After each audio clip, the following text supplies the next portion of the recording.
So the aftermath of O'Malley versus Vera 2 is in. And Vera is very bitter towards the loss. Not only has he gone after Sean and his coach, and he's talked a lot on X or Twitter or whatever you want to call it, to the point where it's kind of put a sour taste in the fans' mouth. He's even gone off on Corey Sandhagen, saying things like, don't try to be an influencer when, well, one, Corey Sandhagen beat you, right? It was by a decision, obviously, and it was mainly wrestling. But Corey Sandhagen, if he wants to start an influencer thing on the side, go ahead. Use your status as a fighter to build a brand. That's like when you really got to strike, when the iron's hot.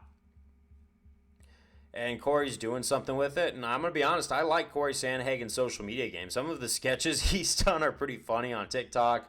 Some of the stuff that he's just thrown out there that's not fight related. The guy is definitely a character in his own realm. And I think Corey Sandhagen is definitely, he could do more than just fight. Okay?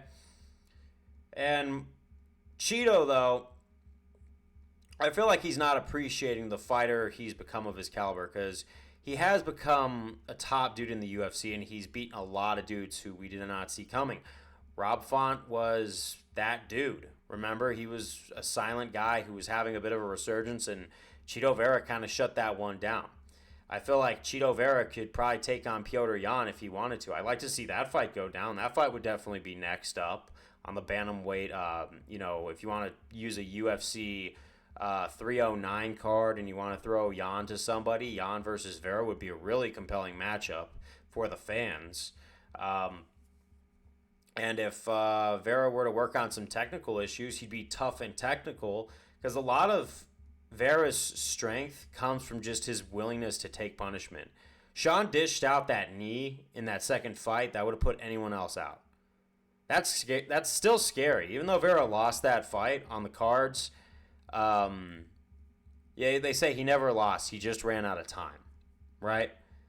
And that is very, very true. Sean fought a smart fight, regained that loss back, and you got to give Sugar Sean some credit for that. I actually am a huge fan of Sean too. Seeing him take the brand from what it was to what it is, even though it's not totally the style I'd go with if I were in his shoes, you got to give credit where credit's due. And the guy's a very smart business guy. He's building his brand. He's making his money. Good for Sean O'Malley.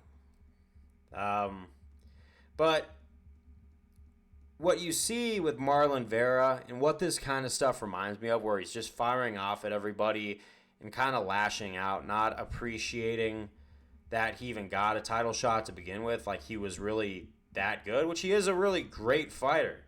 Very high caliber. Definitely still top 5. Put him against the right guy. Put him against Song Yadong. I think he beats Song. But it reminds me of Luke Rockhold almost. And Luke Rockhold's downfall. It wasn't the fact that he was losing fights, but sometimes it was arrogance and then how he handled the losses, which turned fans away. And Rockhold was a stud in his prime days, like especially in Strikeforce. Prime Luke Rockhold was a scary force to be reckoned with. And you could tell when he faced Paulo Costa. Same thing. Just he was coming to grips with the fact that the sport had passed him up and he's not as young as he used to be. Now he could still beat up 99.9% of people in the world, which, you know what? Good for him. But it just kind of felt like he was dwelling on the negative instead of what have I accomplished. Now, he did thank a lot of people in the interview, but I felt like some of that could have just been PR damage control. But, he could have been crying from happiness, could have been crying from grief.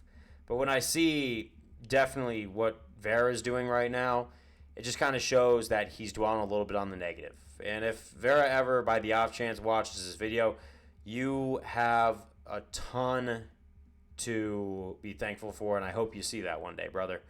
I'm still a big fan of yours, and always will be. You knocked out Dominic Cruz, and that was a pretty gnarly knockout. You're kind of showing what you're really made of.